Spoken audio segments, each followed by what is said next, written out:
Límite de una función compuesta.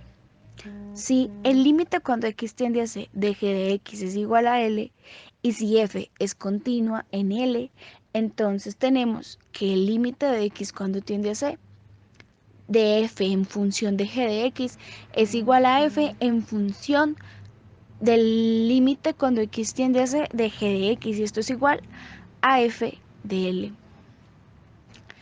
Demostración. Sea epsilon mayor que 0 y como f es continua en L, existe un delta 1 mayor que 0. Por lo tanto, tenemos que valor absoluto de t menos L, donde t es el punto de acumulación, es menor que delta sub 1.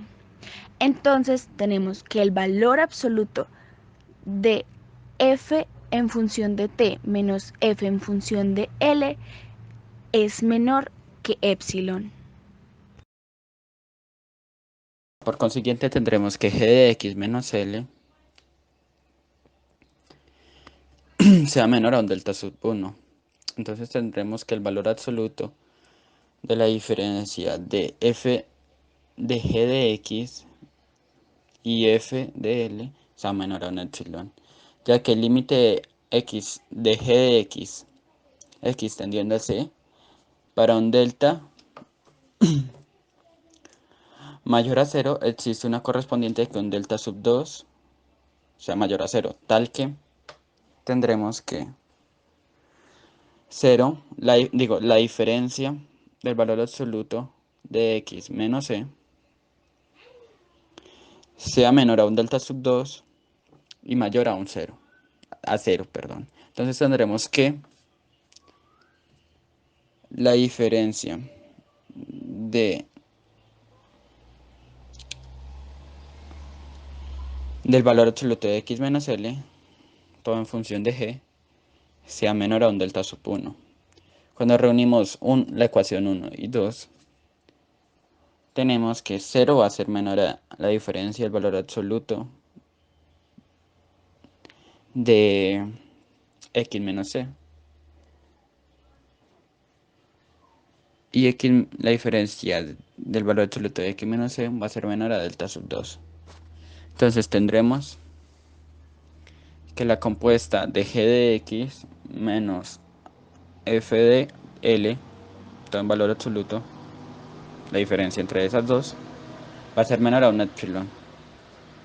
Demostramos que el límite de la compuesta de g de x tendiendo a c, va a ser igual a, a f de L, donde, donde L es el límite de g de x tendiendo a c. De la propiedad anterior podemos escribir la función original como la siguiente. Límite de x cuando tiende a x sub 0 de g de x por f de x, teniendo en cuenta que g de x es igual a la raíz enésima.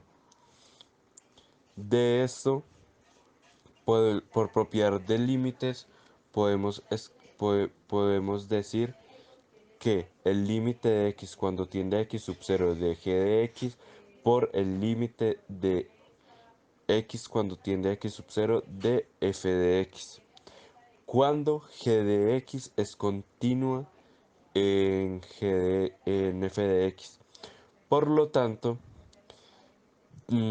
reemplazando g de x por la raíz enésima, tenemos que el límite de x cuando tiende a x sub 0 de la raíz enésima, como no depende de x, podemos decir que es la raíz enésima del límite de x cuando tiende a x sub 0 de la función f de x.